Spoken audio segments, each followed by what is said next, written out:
खास पेशकश में आज चर्चा करेंगे बाबा फरार, सियासत जोरदार को लेकर। दरअसल हाथरस में हुई घटना पुलिस और प्रशासन की नाकामी का परिणाम है।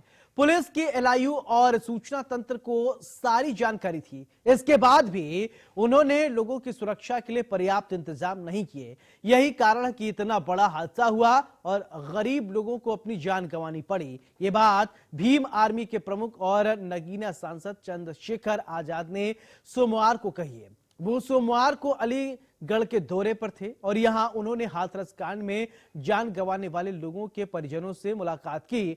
उन्होंने अलीगढ़ मॉब लिंचिंग में मारे गए औरंगजेब के पीड़ित परिवार से भी मुलाकात की। उन्हें सांत्वना देते हुए मामले को सदन में उठाने और हर संभव मदद दिलाने का प्रयास करेंगे का आश्वासन दिया। वहीं किसान नेता राकेश टिकैत ने भी अलीगढ़ में हाथरस कांड में जान गंवाने वाले मृतकों के परिवार से मुलाकात की है।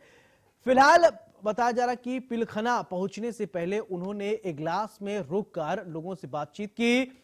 कहा कि हाथरस कांड एक बहुत ही दुखद घटना है। सरकार को पीड़ितों की मदद करनी चाहिए। पीड़ित परिवार को कम से कम 50 लाख रुपए का आर्थिक मदद देना चाहिए, जिससे पीड़ित परिवार का दर्द कुछ कम हो सके। तो कुल मिलाकर हाथरस हादसे के बाद बाबा फरार हैं और दूसरी तरफ सियासत भी जोरदार देखने को मिल रही है। इसी मुद्दे पर आज की पेशकश में चर्चा करेंगे एक खास पैनल के साथ, लेकिन उससे पहले एक रिपोर्ट।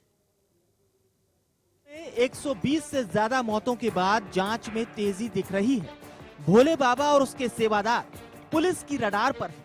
पुलिस सभी की कुंडली खंगाल रही है। इनमें ज्यादातर सेवादार एटा, शिकोहाबाद, मैनपुरी, जलेसर, अवागढ़ से ताल्लुक रखते हैं। अभी तक 11 की गिरफ्तारी हो गई है, बाकी फरार है। एक तरफ एक्शन है तो दूसरी तरफ सियासत। हाथरस भगदड़ पर सियासत भी जमकर हो रही है। आजाद पार्टी के राष्ट्रीय अध्यक्ष और नगीना से सांसद चंद्रशेखर आजाद हाथरस हादसे के पीड़ितों से मिलने अलीगढ़ के पिलखना गांव पहुंचे। चंद्रशेखर ने हादसे के पीड़ित परिवारों से बातचीत की। इस दौरान बुजुर्ग महिलाएं और बच्चे चंद्रशेखर से बात करते करते रोने लगे। सांसद ने उनको गले लगाकर सांत्वना दी। बच्चों के सिर पर हाथ रखकर चुप कराया। चंद्रशेखर ने सरकार पर हमला भी बोला। ये बच्ची है हमारी छोटी बहन, तैयारी कर रही है।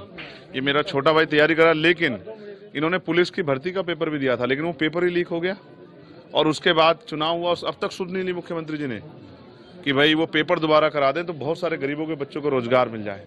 ये पढ़े लिखे नौजवान मेहनत कर रहे हैं, प्रयास कर रहे हैं कि इनको रोजगार मिल जाए, लेकिन कोई भर्ती नहीं आ रही है।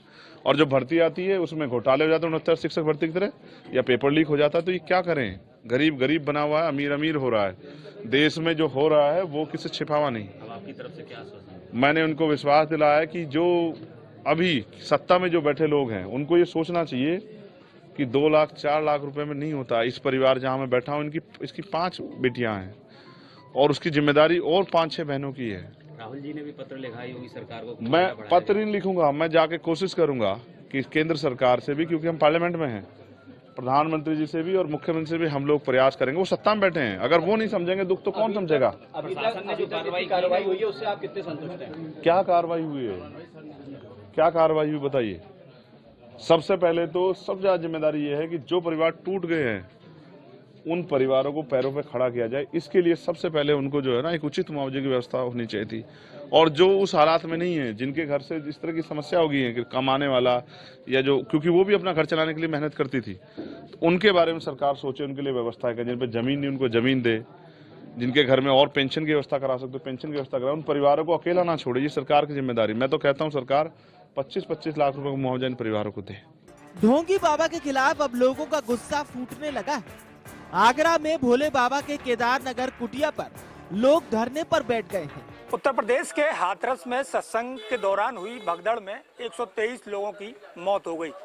अब सभी जानना चाहते हैं इन 123 मौतों के पीछे कौन है। हम उसी को लेकर ताजनगरी आगरा के केदारनगर आए हैं। यहाँ पर आप देख सकते हैं जो सूरजपाल उर्फ जो साकार हरि बाबा है ये उसका आवास है और करीब 2000 के बाद यहाँ पर सूरजपाल ने रहना शुरू किया था और उसके बाद लगातार जिस तरीके से देखा जा रहा है कि ताला लगा हुआ है, यहाँ पर सूरजपाल नहीं आया, जो साकार हरि बाबा है वो यहाँ पर नहीं आया, तो कहीं ना कहीं साफ तौर पर कह सकते हैं कि जब ये घटना हुई और घटनाक्रम के बाद ये पूरा जो आश्रम के रूप यहाँ उन्होंने ये मकान ने धारण कर लिया है। तो एक सज्जन है जो 123 लोगों की मौत के जिम्मेदार भोले बाबा की गिरफ्तारी की मांग करते हुए यहाँ धरने पर बैठे हैं, हाथ में हनुमान चालीसा और ये यहाँ पर भोले बाबा की गिरफ्तारी की मांग को लेकर बैठे हैं। तमाम जो बातें हैं हम इनसे पूछेंगे, क्या ऐसी वजह है कि आप गिरफ्तारी के लिए आपको बैठना पड़ा? सर क्या नाम है आपका? मेरा कृष्ण गोपाल उपाध्याय नाम है जी। और मैं आम आदमी पार्टी में प्रदेश सचिव हूँ बुद्धिजीवी प्रकोष्ठ में। मैंने ये हाथरस कांड जो हुआ उसमें 123 परिवार तबाह हो गए। इसके मेन मुखिया भोले बाबा और सूरजपाल हैं जो कि अपनी जिम्मेदारी से भाग रहे हैं और वो लौट के भी नहीं आए कि पीड़ित परिवार से मिलें। सिर्फ अपने वकील के द्वारा बयान दिलवा रहे हैं, उल्टे सीधे बयान दिला रहे हैं सिर्फ अपने गुनाह को छुपाने के लिए। इसलिए मेरी मांग है कि भोले बाबा और सूरजपाल जी की गिरफ्तारी की जाए और इन्हें राजनीतिक दबाव में बचाया न जाए। वहीं दूसरी ओर किसान नेता राकेश टिकैत भी हाथरस भगदड़ में मारे गए लोगों के परिजनों से मिले। राकेश टिकैत ने सरकार से मुआवजा बढ़ाकर 50 लाख करने की मांग की। बहरहाल अब एक्शन और सियासत दोनों ही जोरों पर है। अब देखने वाली बात है कि बाबा कब गिरफ्तार होता है। आगरा से मनोज चाहर के साथ news desk, India news Uttar Pradesh. तो बाबा फरार है, सियासत जोरदार है। कुछ लोग कह रहे हैं कि बाबा मैनपुरी के आश्रम है क्योंकि पहरा बहुत जोरदार है। लेकिन सवाल यह कि अगर बाबा मैनपुरी के आश्रम में है तो आगे क्यों नहीं आता? 2 बार बाबा आए हैं और अपना बयान दिया है। चलिए हमारे साथ हमारे सहयोगी जुड़ गए। सबसे पहले लखनऊ से अमलेंद्र प्रताप सिंह हैं, जुड़ गए हैं, और रिंकी उपाध्याय आगरा से हैं, और प्रदीप है अलीगढ़ से। चर्चा की शुरुआत अमलेंद्र मैं आपसे करना चाहता हूं। बाबा फरार हैं और बाबा पर अब सियासत जोरदार हो गई है, लोग अब मिलने जा रहे हैं। कुछ लोग ये भी कह रहे हैं कि बाबा का जो है इंटरनल सपोर्ट पॉलिटिशियन का है, बड़े रसूखदार बाबा को सपोर्ट कर रहे हैं, नहीं तो अभी तक बाबा सामने आ जाते। कौन है वो जो रोक रहा है बाबा को, कौन बचा रहा है?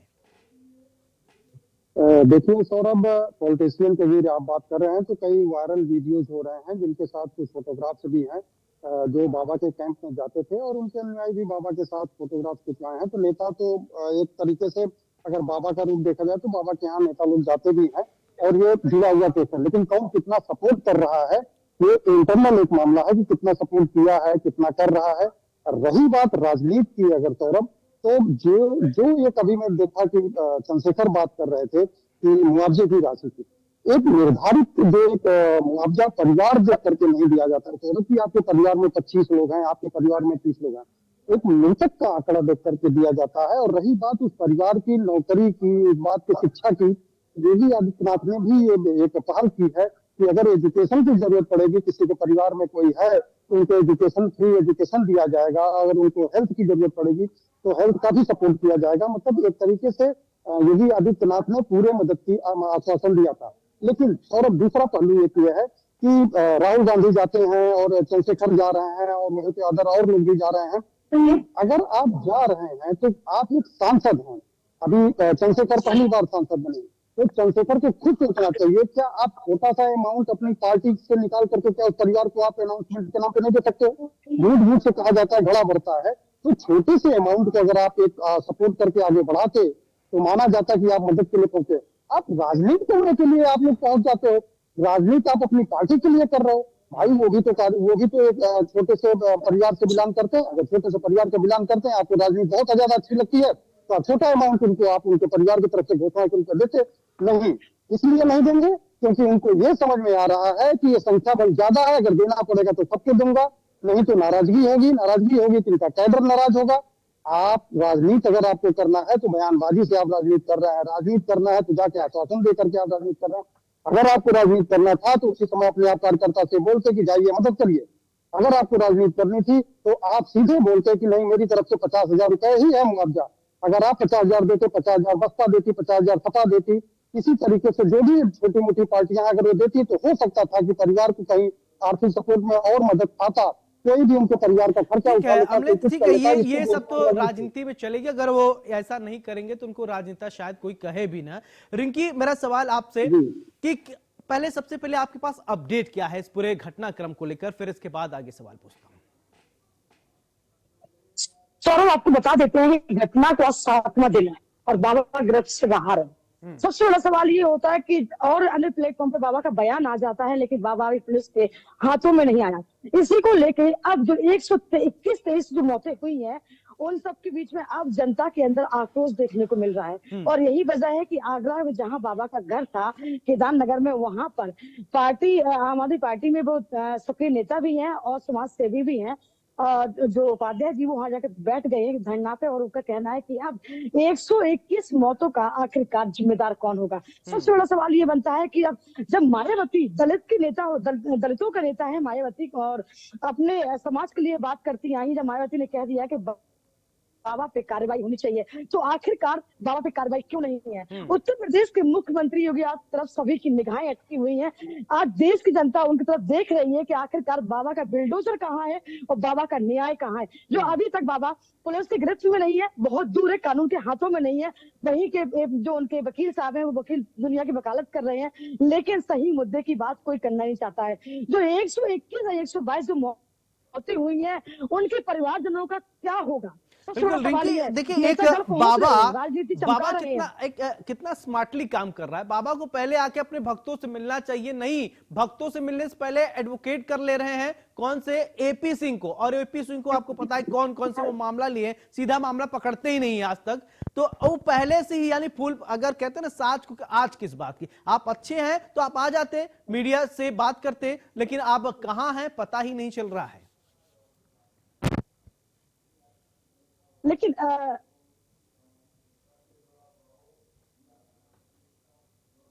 रिंकी, आप सुन रही हैं? जी जी, अब आपको बताना चाहते हैं, जहां एक तरफ अब ये धरने पे लोग बैठने लगे, आक्रोश दिखाई दे रहा है, लेकिन वही अगर हम दूसरी तस्वीर की बात कर लेते हैं तो बाबा के अनुयायियों में अंधविश्वास कूट कूट कर भरा पड़ा है। अब अंधविश्वास, जो अनुयायी, उन्होंने ये भी ऐलान कर दिया कि अगर बाबा गिरफ्तार होते हैं, बाबा पे कोई कार्रवाई होती है, तो उनके अनुयायी अब सड़कों पर उतरेंगे और दंगा फसाद होगा। आप समझ लीजिए, जहां दूसरी तरफ 122 मौतों का गुनहगार अब तक कोई मिल ही रहा है, जिम्मेदार कौन है ये समझ में नहीं आ रहा। वहीं दूसरी तरफ आप देख सकते, तस्वीर और भी कुछ कर रही है। ठीक है, अब केदार नगर है आगरा का, वहाँ बाबा का घर है। बाबा बनने का सफर आगरा से ही शुरुआत की थी, और आज भी अब वहाँ अनुयायी पहुंच रहे हैं, मत्था टेक रहे हैं, घर को साफ सफाई करते हैं, लेकिन ये अंधविश्वास कहाँ तक जाएगा? आपने वैलिड पॉइंट उठाया है, ठीक है। ये मैं भी अभी सुन रहा था। प्रदीप, मैं आपसे समझना चाहता हूं, देखिए रिंकी अभी जो बता रही थी, अभी बाइट पे हम सुनवा रहे थे कि अब बाबा के अनुयायी, बाबा के अंधभक्त कह लीजिए, वो ये कह रहे हैं कि अगर बाबा पे कार्रवाई होगी तो उन्होंने आंदोलन की चेतावनी दी है, यानी वो आंदोलन करेंगे। अब यानी स्थिति और खराब हो सकती है क्या? बिल्कुल, देखिए जैसे हमने पहले भी एक वीडियो जो आया है उससे अनिवार्य था, उन्होंने कहा था कि बाबा के जो अगर कार्रवाई होती है तो उनके खिलाफ जो आंदोलन किया जाएगा।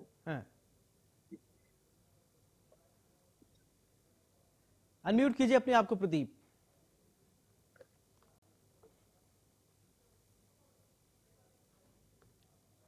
अनम्यूट कीजिए प्रदीप।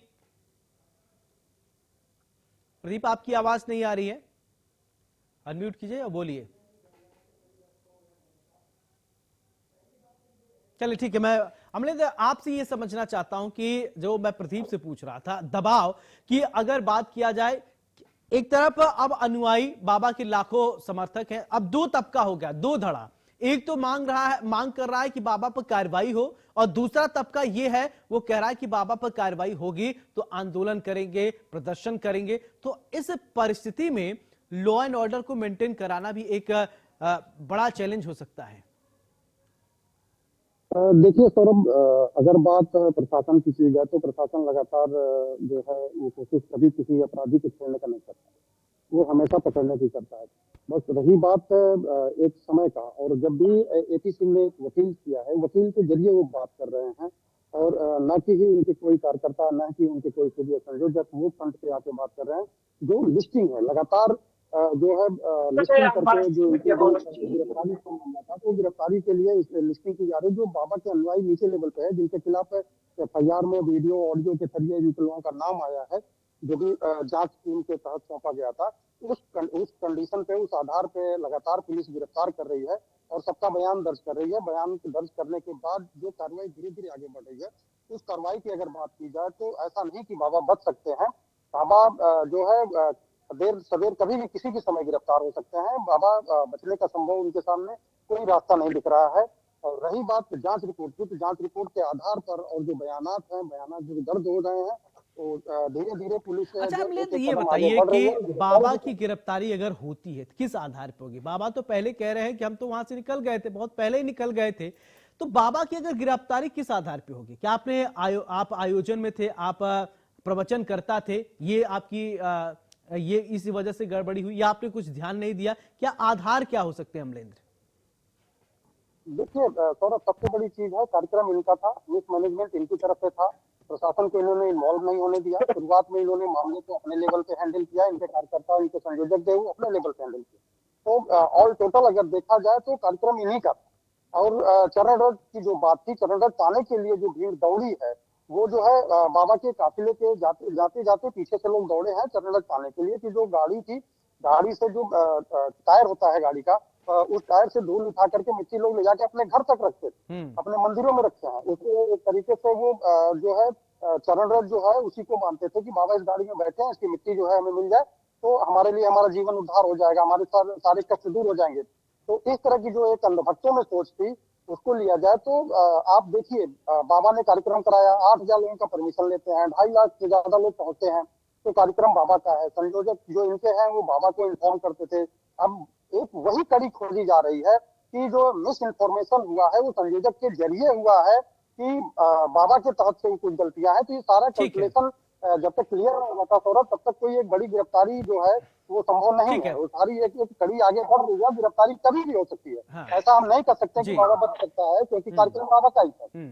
रिंकी, मेरा सवाल आपसे, मधुकर प्रकाश दिल्ली के नजफगढ़ से गिरफ्तार होता है और गिरफ्तार होने के बाद एपी सिंह फिर एक्टिव हो जाते हैं। उनका बयान बाकायदे मीडिया में आता है, उन्होंने कहा कि हमने सरेंडर करवाया है और उन्होंने हार्ट के पेशेंट है, ट्रीटमेंट करा रहे थे और हम जांच में पूरी तरीके से सहयोग करने के लिए तैयार। यानी जो मुख्य कड़ी है वो कम्युनिकेशन की, वो एपी सिंह ही है। तो क्या आपको लगता है कि वास्तव में अभी आज 2 लोग गिरफ्तार हुए हैं और ये लोग सहयोग करेंगे तो क्या निकल कर सामने आएगा? देखिए सौरभ, ये तो आप भी समझ सकते हैं कि जो गिरफ्तारी हो रही है उन गिरफ्तारी से कोई फायदा होने वाला नहीं है। आयोजन करता खुद बाबा है। जब बाबा कहीं अपनी सत्संग करते हैं तो सारी कमान अपने हाथ में रखते हैं। तो उस समय बाबा को ये पता होना चाहिए था कि 2.5 लाख जब बाबा के और भी कई सत्संग होते हैं तो लाखों की भीड़ जमा होती है। बाबा अच्छे से वाकिफ थे कि हमारा सत्संग होगा तो वहाँ लाखों की भीड़ 100% पहुंचेगी। 80,000 की वहां पर जो उन्होंने परमिशन दी, थोड़ी सी गलती प्रशासन की भी है कि आपने वहां पर देखभाल जो व्यवस्था है वो ठीक ठाक क्यों नहीं रखी है। लेकिन सबसे बड़ी बात यह है कि जब आपको आयोजन करता गिरफ्तार कर लेते हैं, अनुयायियों को गिरफ्तार कर लेते हैं, सेवादारों को गिरफ्तार कर लेते हैं, तो बाबा को गिरफ्तार क्यों नहीं कर सकते हैं? सवाल बहुत सारे उठ रहे हैं। इस तरीके से उत्तर प्रदेश के मुख्यमंत्री योगी आदित्य के लिए अन्य राज्य भी मांग करते हैं कि मुख्यमंत्री हो तो योगी आदित्यनाथ जैसा हो। तो इस समय योगी आदित्यनाथ चुप क्यों है? योगी आदित्यनाथ इस समय अखिलेश पर निशाना बांध रहे हैं। उन्होंने खुल के ये कहा है कि अखिलेश के साथ फोटो देखी जा रही है। लेकिन आपको ये बता दें कि मायावती जो दलितों के नेता है, तो उन्होंने ये कह दिया है कि बाबा पे कार्रवाई होनी चाहिए। तो आखिरकार सरकार क्यों नहीं करना चाहती है? इतना बड़ा काम नहीं है योगी आदित्यनाथ के लिए कि एक बाबा को ढूंढना निकाले। जब बाबा अपना बयान दर्ज कर सकता है, बाबा सबके हाथ, तो कहीं ना कहीं बाबा सुरक्षित है। मैनपुरी के जो उनका आश्रम था, बाबा की लोकेशन वहीं बताई जा रही थी। टीम जाती है, वापस लौट के आ जाती है। आखिरकार ये जो जनता भी समझना चाहती है, जनता भी समझ रही है कि आखिरकार ये जो खेल चल रहा है किस वजह से चल रहा है। ऐसी बात नहीं, जनता सब जानती है खेल क्यों चल रहा है। आपको बताना चाहते हैं, सबका गुनहगार बाबा ही है। बाबा का ये साफ तौर पे कहना था, जो हमने अनुयायियों से बात की है, कि बाबा का साफ तौर से ये कहना था कि जो बाबा वहां से निकल के जाते थे, एक रंगोली बाकायदा बनाई जाती थी, उस रंगोली पे बाबा पैर रखते थे और एक ही उनका रास्ता हुआ करता था, इमरजेंसी गेट नहीं हुआ करता था। जब बाबा वहां से लौटे तो बाबा कहना था कि हमारी रज को आप लगाइए अपने माथे पे, हमारी रज को आप खाइए, बीमारी दुख तकलीफ आपकी दूर हो जाएंगी, आपके घर में खुशियां आ जाएंगी। जब कोई बाबा इस तरीके का अंधविश्वास फैलाएगा तो जनता कहाँ पहुंचेगी, उसका असर आप लोग देख ही रहे हैं कि हाथरस में इतनी बड़ी घटना हो चुकी है और हाँ। 122 लोगों की मौत हो सवाल चुकी है। रिंकी, सवाल सरकार यही की चुप उठता है। है कि बाबा के चरण रज में जब इतनी शक्ति है कि चरण रज को छूने के लिए लोग लेट जा रहे हैं, नतमस्तक हो जा रहे हैं, गिर जा रहे हैं, और यहाँ तक कि 123 लोगों की मौत हो गई। इतने चमत्कारी जब बाबा हैं तो उन्होंने पहले पूर्वानुमान क्यों नहीं लगा लिया था कि इतना बड़ा घटना, इतनी बड़ी घटना हो सकती है, इसको रोका भी जा सकता है। आप चमत्कारी हैं, आप खुद को त्रिकालदर्शी बताते हैं, आप खुद को ब्रह्मांड का शक्ति बताते हैं, तो किस बात का आप शक्तिशाली हैं या पाखंडी हैं? अब ये सवाल उठने लगा है। प्रदीप, मेरा सवाल आपसे कि शतरंज का खेल जैसे आप देखते ना कि प्यादों को सबसे पहले आगे कर दिया जाता है और उन्हीं से लड़ाई पहले शुरू होता है, राजा और जो होता है वो सुरक्षित रहता है। क्या अब इसी तरीके से अब होने लगा है? क्या बाबा राजा इस समय बन बैठा है, उसको बचाने के लिए छोटे छोटे प्यादे आगे आ रहे हैं, उन्हीं को आगे किया जा रहा है? अनम्यूट करके बोलिए।